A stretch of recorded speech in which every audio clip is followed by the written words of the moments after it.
Amen. Bon, bah super. Alors, aujourd'hui, c'est mon dernier message. Non. Si. Non, pas de l'année. De l'année. Je vais vous expliquer pourquoi, mais c'est la dernière fois que je prêche cette année.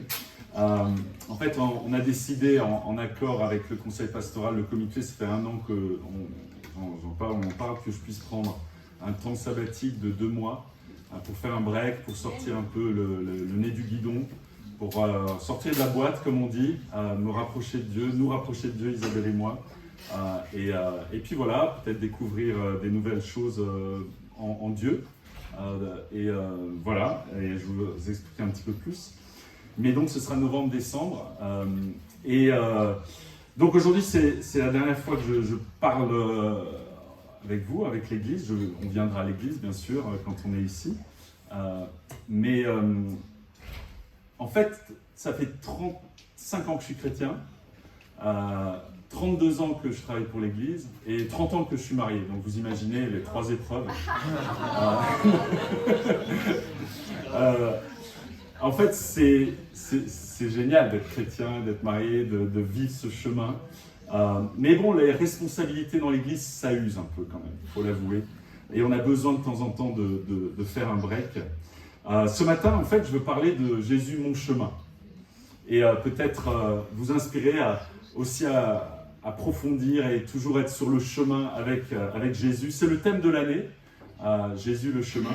Et c'est pour ça que je vais demander au groupe de louanges si on pouvait chanter ce chant, Jésus mon chemin.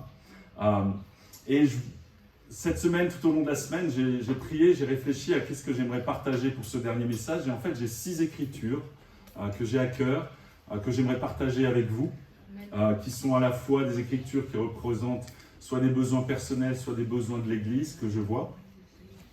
Et donc voilà, on va partager ces 6 écritures. La première, c'est trouver un peu de repos. Donc ça, c'est l'idée pour nous, mais c'est l'idée pour tous les chrétiens, en fait, de trouver du repos. Jésus, il dit, venez à moi, vous tous qui êtes fatigués, je vous donnerai du repos. Il veut nous donner du repos spirituel et aussi parfois du repos physique. Et j'ai pensé à cette écriture en Romains 15 où l'apôtre Paul, c'est vraiment frappant ce passage, on va le lire. Donc c'est à la fin de l'épître aux Romains, il dit aux chrétiens là-bas, il leur dit « Je vous en supplie, frères et sœurs, par notre Seigneur Jésus-Christ et par l'amour de l'Esprit, combattez avec moi en adressant à Dieu des prières en ma faveur. Priez afin que je ne sois protégé des incrédules de la Judée et que l'aide que j'apporte à Jérusalem soit bien accueillie par les saints. Ainsi, je pourrai venir chez vous dans la joie, si c'est la volonté de Dieu, et trouver un peu de repos au milieu de vous. Que le Dieu de la paix soit avec vous tous. Amen. » Je ne sais pas si ça vous frappe, moi ça me frappe de voir la conviction de Paul lorsqu'il dit « Je vous en supplie, combattez avec moi en adressant à Dieu des prières en ma faveur. » C'est dingue, c'est l'apôtre Paul qui supplie les chrétiens de prier pour lui. Et je me dis, c'est quand la dernière fois que j'ai supplié les chrétiens de prier pour moi? C'est quand la dernière fois qu'on a supplié nos frères et sœurs, prie pour moi, j'en ai vraiment besoin. Et Paul, on se dit, mais Paul, tu as besoin de prière, tu es juste le héros spirituel de tous les temps. Et en fait, je crois qu'il était aussi ce héros spirituel parce qu'il suppliait les chrétiens de prier pour lui. C'est la puissance de la prière qui l'a transformé. On a désespérément besoin de prier les uns pour les autres. C'est le point ici. On a besoin de prier les uns pour les autres. Pour ceux qui ont des responsabilités, parce que oui, ça use, ça fatigue, et la prière, ça nous fortifie, mais pour tous les chrétiens. Et après, Paul, il exprime son désir. J'aimerais pouvoir trouver un peu de repos parmi vous, parce que là, ça a été intense. Et ouais, les dernières années ont été rudes pour nous tous, et pour moi aussi. Les années Covid, les années conflit. C'était intense, la guerre spirituelle, et ça va continuer. On a besoin de repos parfois, de repos spirituel, de temps où on se rapproche de Dieu tout simplement, pour être prêt pour la suite, pour être prêt pour la bataille qui va continuer, le chemin qui va continuer. Donc j'ai choisi novembre et décembre parce que c'est un peu plus calme au niveau du travail pour l'Église. Et puis j'ai pris une décision radicale de couper avec toute responsabilité. Donc, me couper des groupes WhatsApp, me couper de tout. Au point où on a décidé avec Isabelle de partir un mois en Indonésie.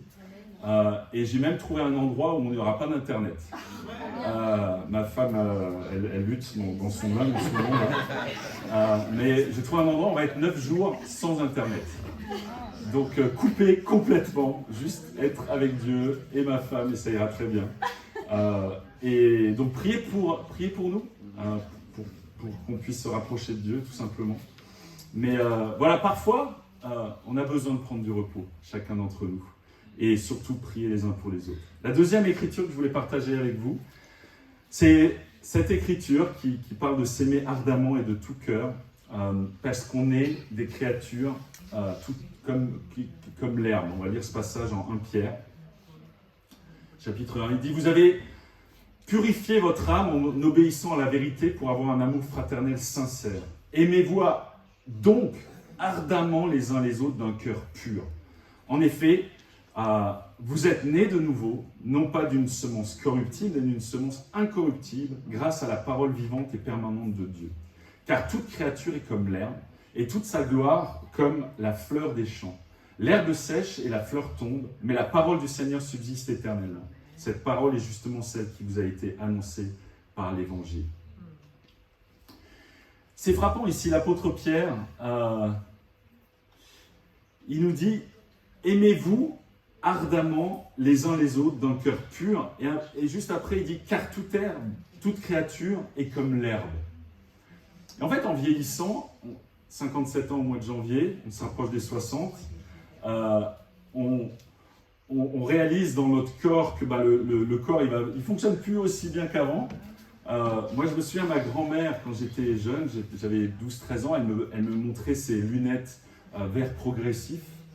Et elle m'expliquait qu'elle pouvait voir de loin grâce à ça. Et puis moi, je disais, ça, c'est vraiment les lunettes des vieux. Hein. Et bien, je les ai depuis 2 jours. Voilà. Donc, quand je regarde comme ça, vous êtes trou. Quand je regarde comme ça, vous êtes net. Je dis, ok, les lunettes progressives. Bon. Mais, en fait, le temps passe vite.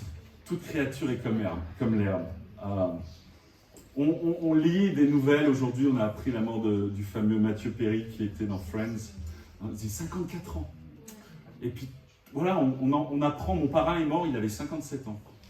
On sait que les années qui viennent, c'est du bonus. On sait que ça peut durer 1 an ou encore 30 ans. On ne sait pas. On espère que ça va durer encore 30 ou 40 ans. Mais en fait, on ne sait pas. On ne sait jamais, en fait. Et donc, on doit se préparer pour vivre encore 1 an ou se préparer pour vivre encore 30 ans. Et faire les 2 scénarios. Mais surtout, Pierre, ce qu'il dit là, c'est la vie passe vite et donc aimez-vous ardemment les uns les autres d'un cœur pur. Et pour moi, en vieillissant, ce qui compte de plus en plus, c'est pas d'avoir raison sur tel ou tel point, mais c'est d'avoir des relations caractérisées par l'amour et la confiance. Plus on avance dans l'âge, plus ce que je ressens, c'est ce qui compte, c'est l'amour entre nous, en fait. Et il y a plein de sujets, on sera d'accord, et plein de sujets, on ne sera pas d'accord, mais soyons unis sur l'amour de Dieu, sur l'amour de Jésus. Et donc, Pierre, il dit, aimez-vous ardemment les uns les autres d'un cœur pur, car toute créature est comme l'herbe. Satan, il est fort pour diviser. Il fait tout pour diviser le monde, pour diviser les chrétiens. Et si vous pensez à Satan, lui, il veut diviser. Et si vous pensez à Jésus, lui, il veut unir. Et en fait, quand on regarde, pour moi, le plus grand miracle de Jésus, c'est l'équipe qu'il a formée, les apôtres, les gens qu'il a choisis. Des gens qui étaient divisés entre eux, mais il les a unis, il leur a montré l'amour de Dieu, il a dit « Maintenant, aimez-vous les uns les autres comme je vous ai aimés ». Et pour moi, c'est ça le plus beau miracle de Jésus. Au-delà des guérisons et de tout ce qu'il a pu faire, c'est son équipe, en fait, qu'il a unie. Et je me dis, si Jésus venait aujourd'hui, qui est-ce qu'il choisirait dans son équipe d'apôtres ? Voilà ce que je devine, ce que je crois, les personnes qu'il choisirait. Je crois qu'il prendrait un Suisse et un Français. Mais il ne s'arrêterait pas là. Il prendrait un Européen, un Africain, un Arabe et un Asiatique. Et puis il ne s'arrêterait pas là. Je crois qu'il prendrait un Juif et un Palestinien. Et je crois qu'il prendrait un Russe et un Ukrainien. Et je crois, peut-être qu'il prendrait un Américain et un Mexicain. Et puis il s'assurerait qu'il y ait des ados et des vieux travailleurs dans l'équipe. Mais si vous pensez à l'équipe de Jésus, qui choisirait aujourd'hui? Il prendrait les gens les plus divisés sur cette planète. Il dirait maintenant, regardez mon amour et apprenez à vous aimer comme je vous ai aimé. Et c'est ça ce qui est merveilleux en Jésus. Et c'est ça qui me convainc aussi sur Jésus. Au-delà des miracles et des prophéties et de tout ce que vous voulez, Jésus, il était incroyable. Il a pris des personnes qui étaient divisées et il les a unies. Et à la fin, ce qu'il a fait, je ne sais pas si vous l'avez remarqué, il avait son équipe, il les a envoyés, il a même Judas qui est parti, il l'a remplacé par Matthias, mais il ne s'est pas arrêté là. Il a pris encore un autre gars qui était l'un des pires ennemis de l'Église. Et il l'a converti, et il est devenu l'apôtre Paul. Ça, c'est au cas où on n'avait pas compris. Que lui, il prendrait des gens qui se détestent et leur apprendrait à s'aimer. Et ça, c'est Jésus. Ça, c'est notre Seigneur. C'est lui qu'on est venu louer aujourd'hui, ce matin. Et c'est notre exemple. Jésus, il dit, mon royaume n'est pas de ce monde. Il ne faut pas qu'on se trompe de royaume et qu'on se trompe de combat. Ah, j'ai oublié, dans son équipe, je pense qu'il prendrait aussi un pro-vax et un anti-vax. Juste pour mettre un peu d'ambiance. Il ne faut pas qu'on se trompe de combat. On cherche le royaume de Dieu. Cherchez premièrement le royaume et sa justice, et le reste vous sera donné par-dessus. Cherchez premièrement le royaume de Dieu. C'est quoi le royaume de Dieu? Jésus, il est venu proclamer le royaume de Dieu.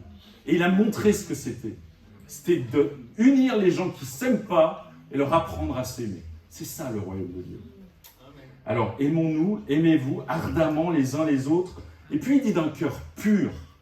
Et d'un cœur pur de quoi? Un cœur pur de tout conflit.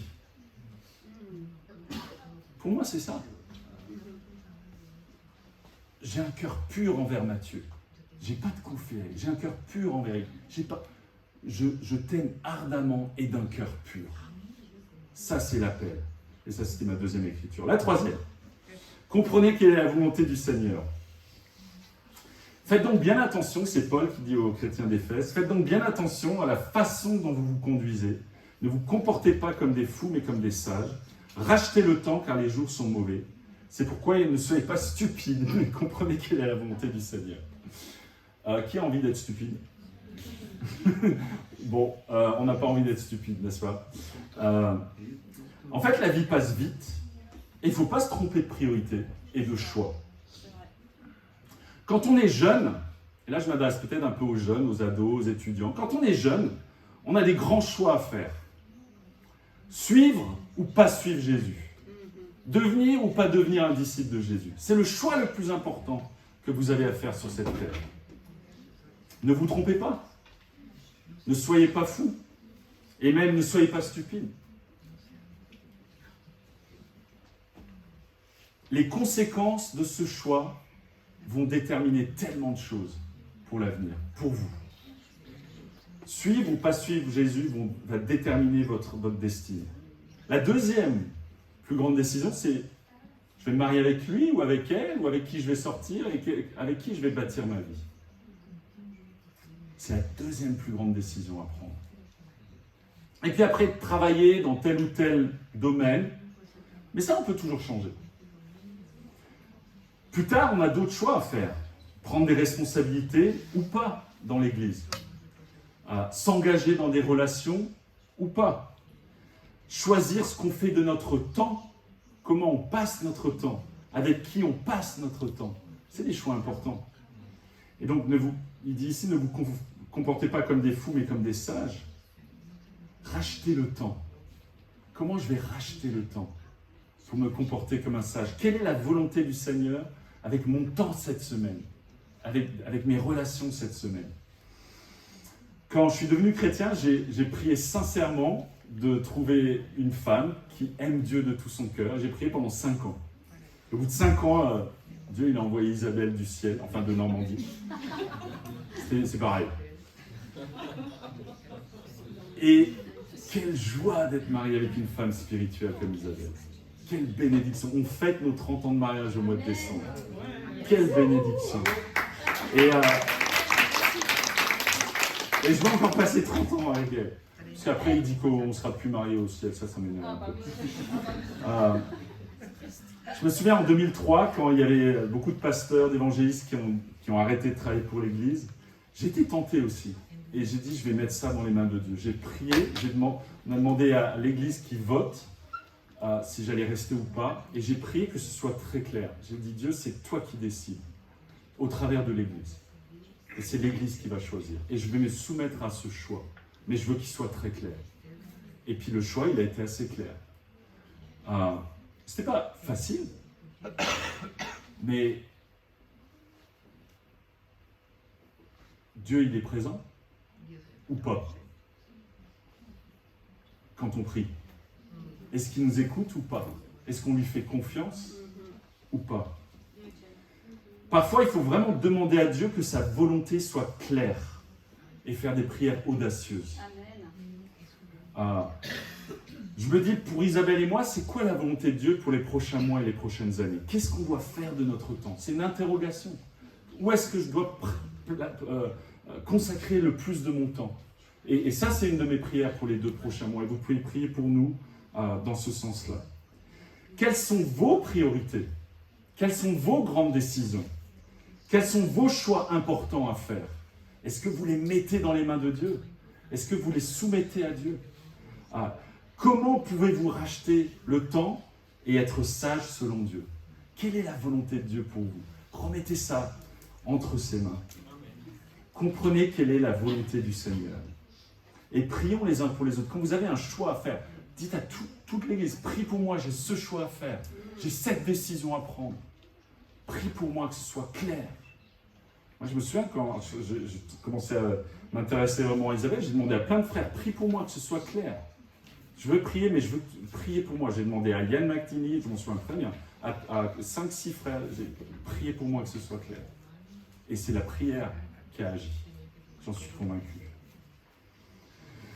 Pourvu que j'accomplisse avec joie ma course et le ministère que le Seigneur Jésus m'a confié, annoncer la bonne nouvelle de la grâce de Dieu. On va lire ce passage, c'est en Actes. Paul, il voit les anciens d'Éphèse juste avant d'aller à Jérusalem et d'être arrêté. Et il dit, et maintenant, voici que lié par l'Esprit, je vais à Jérusalem sans savoir ce qui m'arrivera. Je sais seulement que de ville en ville, l'Esprit Saint m'avertit que des liens et des souffrances m'attendent. Mais je n'y attache aucune importance et je ne considère pas ma vie comme précieuse, pourvu que j'accomplisse avec joie ma course et le ministère que le Seigneur Jésus m'a confié, annoncer la bonne nouvelle de la grâce de Dieu. On vit dans un monde de fous qui a tellement besoin de la bonne nouvelle de la grâce de Dieu. Vous ne croyez pas? On le voit en permanence, on le sent. Presque on sort dans la rue, on le sent les ténèbres. Partout, dans chaque pays, il y a des gens ouverts qui cherchent Dieu et qui veulent devenir des disciples. Quand on était à Izmir, j'ai une photo où j'étais avec des frères du Liban et des frères de Tel Aviv. Ensemble, on priait ensemble. Partout, il y a des gens qui cherchent Dieu. En France, en Suisse, en Ukraine, en Suisse, au Moyen-Orient, en Israël, partout. On doit prier pour eux. Il y a cette semaine et les prochaines semaines des réunions Zoom, mercredi soir avec l'église de Beyrouth pour prier pour eux et pour la paix dans cette région qui est dingue. Annoncer la grâce, la bonne nouvelle de la grâce de Dieu, c'est l'ADN des disciples. Et j'aimerais laisser Isabelle partager.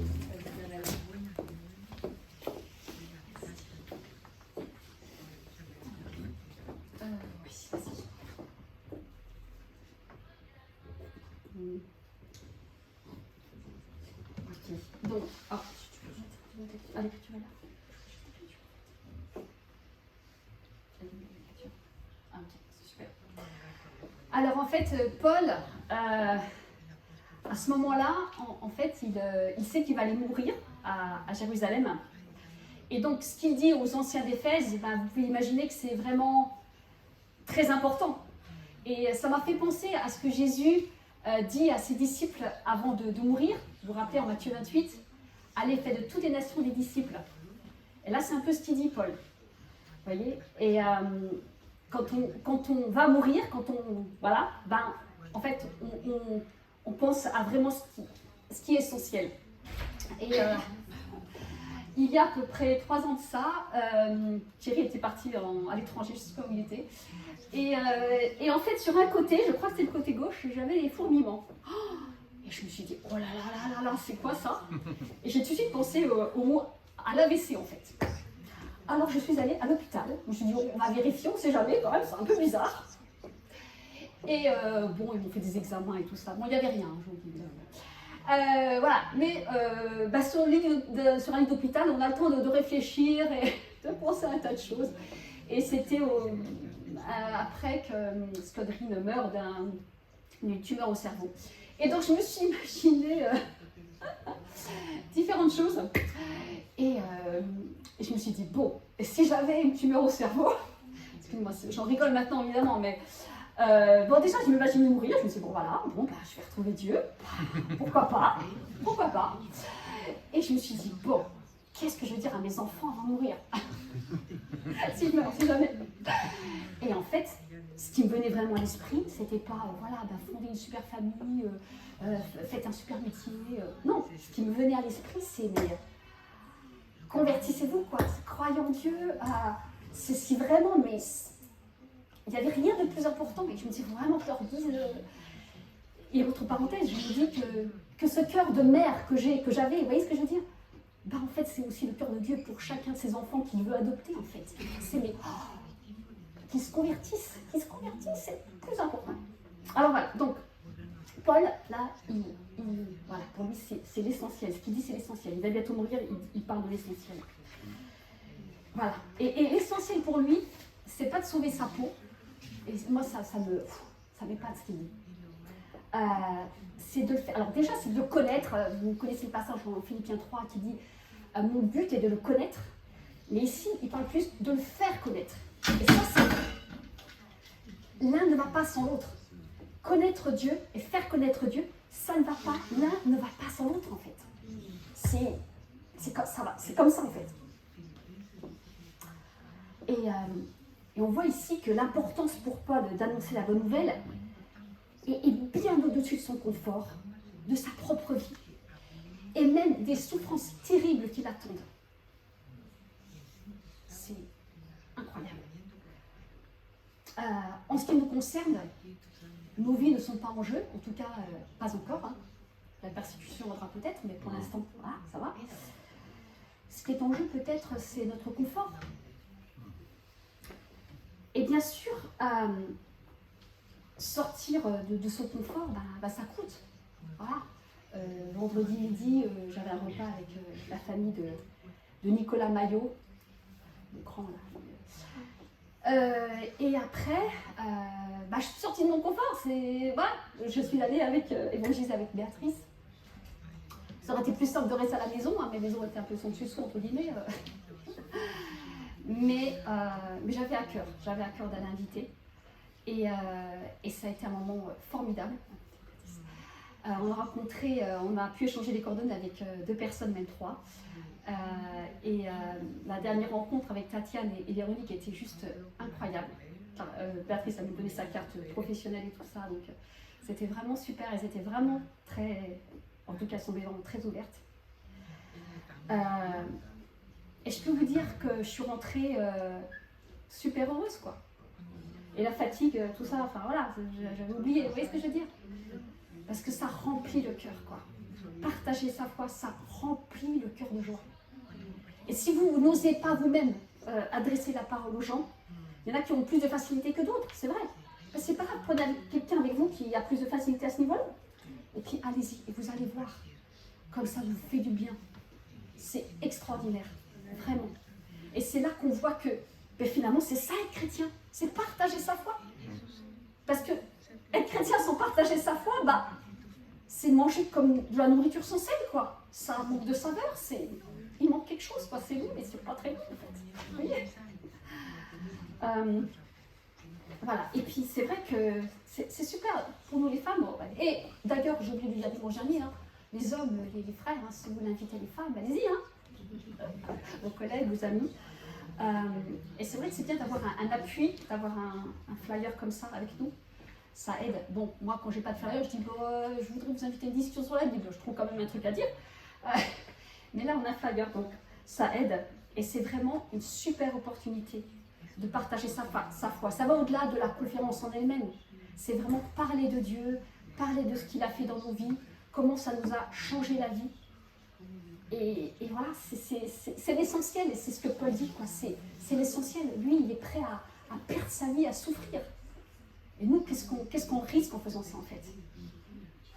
Nous, on a juste des bénédictions, c'est-à-dire on va juste récolter la joie de le faire.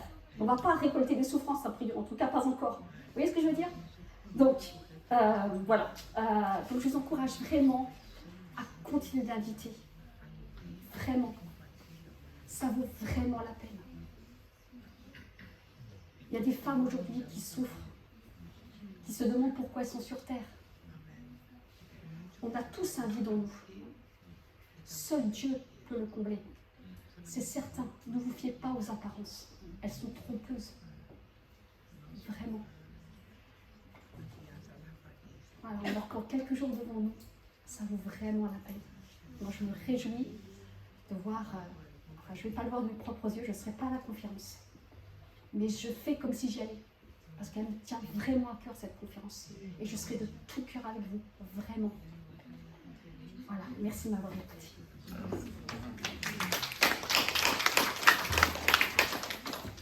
Vous voyez pourquoi j'ai épousé Isabelle.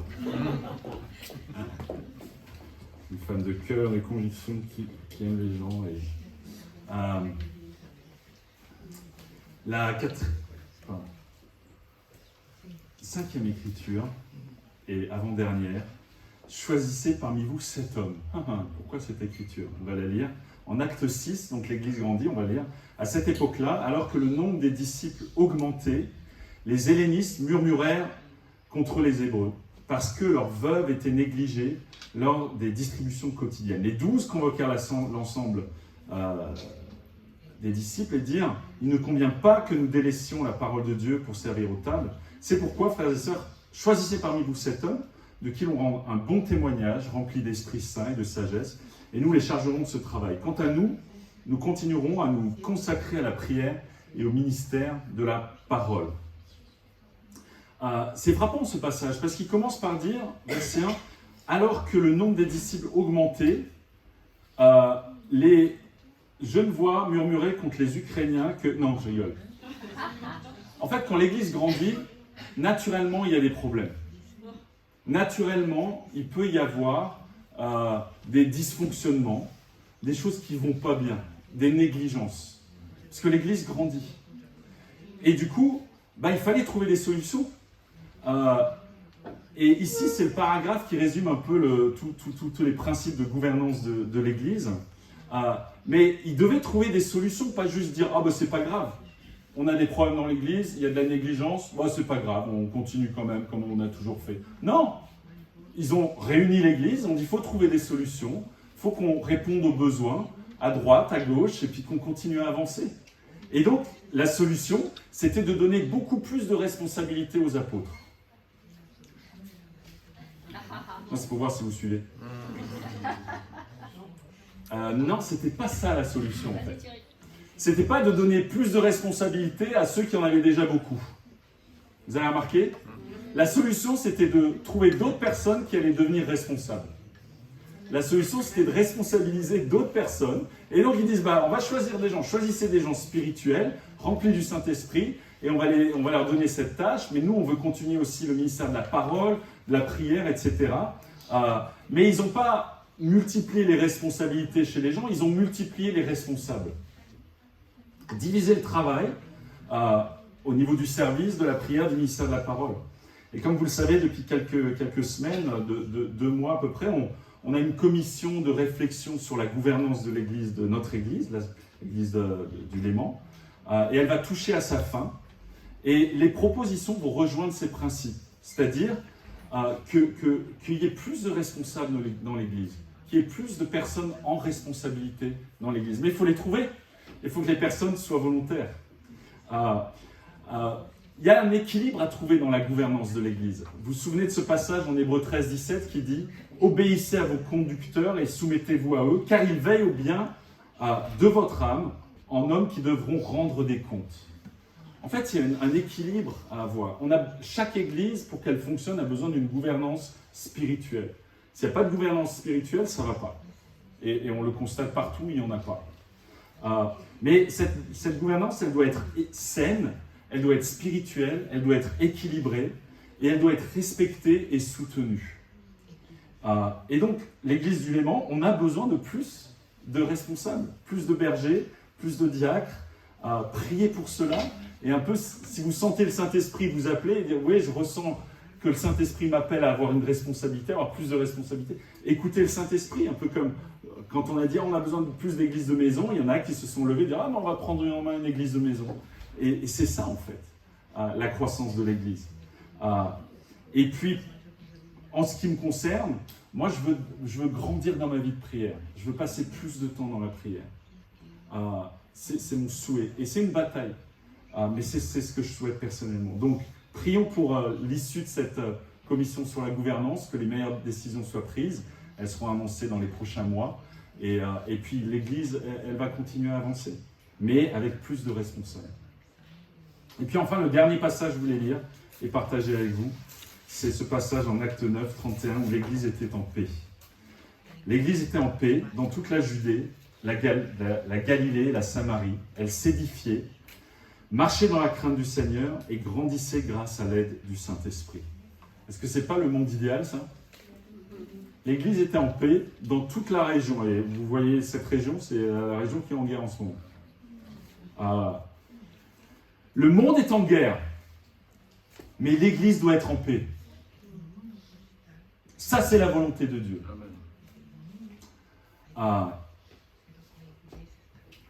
Faites tous vos efforts pour régler tous les conflits internes.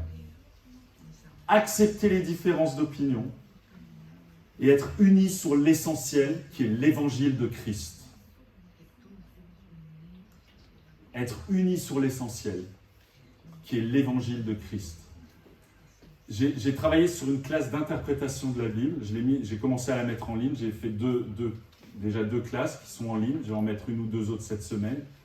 Mais plus j'étudie ce sujet, plus on se rend compte à quel point l'évangile de Christ, c'est le centre de l'Église, le centre de la volonté de Dieu.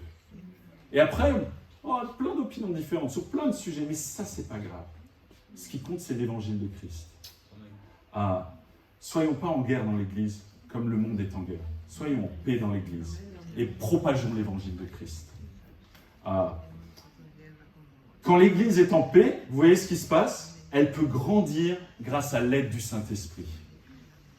Elle grandit avec le Saint-Esprit. Et on doit chercher la gouvernance du Saint-Esprit, être guidé par le Saint-Esprit. Isa et moi, on va être absents de corps, mais on va être présents en esprit. On va prier de tout notre cœur pour l'Église, peut-être plus que jamais. Et mon vœu et ma prière, c'est que pendant notre absence, l'Église soit en paix, qu'elle s'édifie et qu'elle grandisse grâce à l'aide du Saint-Esprit. Voilà, c'est la conclusion. Jésus, mon chemin, c'est mon chemin depuis 35 ans. Pas toujours facile, mais magnifique, riche, excitant, incroyable. Et il va continuer à l'être jusqu'à mon dernier souffle. Et pour vous, est-ce que Jésus, il est votre chemin? Est-ce qu'il va être votre chemin cette semaine?